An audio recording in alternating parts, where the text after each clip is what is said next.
I thought my worst fear was finding someone in my closet. I was so wrong.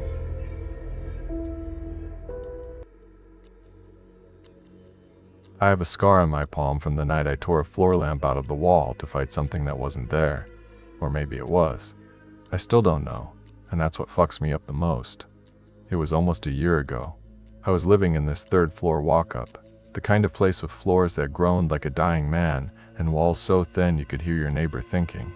I worked nights back then, bartending, so I was used to the city's late-night symphony of sirens and shouting.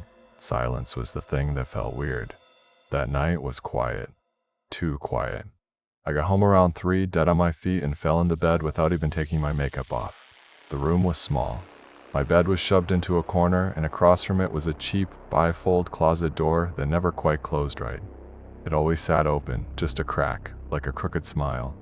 I was deep in that heavy, dreamless sleep you get from pure exhaustion when the sound pulled me out of it. It was breathing, not the wind, not the building settling. It was the wet, deliberate sound of lungs pulling in air, then pushing it out. A slow, sticky rhythm. Inhale. Pause. Exhale. It was low, and it was patient, and it was coming from the closet. My first thought was that I was still dreaming, one of those fucked up half-awake nightmares. I kept my eyes screwed shut, telling myself to just roll over and it would be gone. But I couldn't move. My whole body was locked down, rigid. The only thing working was my ears, and all they could hear was that sound. Inhale. Pause. Exhale. It was so close. My heart started hammering against my ribs, a frantic drumbeat against the slow, steady rhythm from the closet. This is not real, I told myself. You're overtired, you're stressed, you're losing your mind. But the sound didn't stop. It felt like it was getting louder, or maybe the rest of the world was just getting quieter, leaving only me and it. I had to do something. My phone was on the nightstand. I tried to reach for it, my arm moving in what felt like slow motion. My fingers were numb and clumsy. They brushed against the cool glass and knocked it off the table. It hit the hardwood floor with a sharp crack that sounded like a gunshot in the silence. And the breathing stopped. The silence that followed was worse. 1,000 times worse. It was heavy, expectant. I held my own breath, listening, waiting. My blood was roaring in my ears. For a full minute, there was nothing. I almost let myself believe it was over, that I'd imagined it. Then it started again. But it was different this time. It was shallow, quick, a panicked little gasp in and out. It took me a second to realize. It was copying me. It was mimicking my own terrified breathing. That's when I broke. Something snapped inside my head. The fear turned into a white-hot rage. I wasn't going to lie here and let this thing play with me. I wasn't prey. There was a heavy floor lamp in the corner, a shitty brass thing I'd gotten from a thrift store. Without thinking, I threw back my covers and lunged for it. I ripped the plug from the wall with a sound of tearing plastic.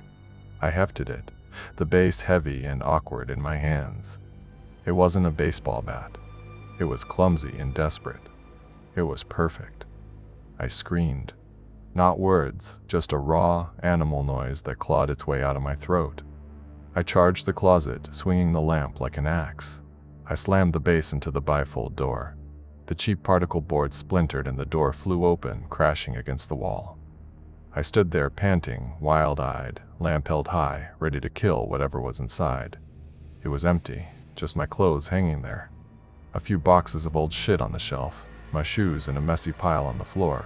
Nothing. I flicked on the light, my hand shaking so hard it took 3 tries. I tore through the clothes, threw the boxes down. Nothing. Under the bed, behind the curtains, in the bathroom. The apartment was empty. The chain was still on the front door. I sank to the floor, my whole body trembling, the lamp clattering down beside me. I must be going crazy. That was the only explanation. A full-blown auditory hallucination brought on by stress and no sleep. I started to laugh, a shaky, hysterical sound. Then I saw it.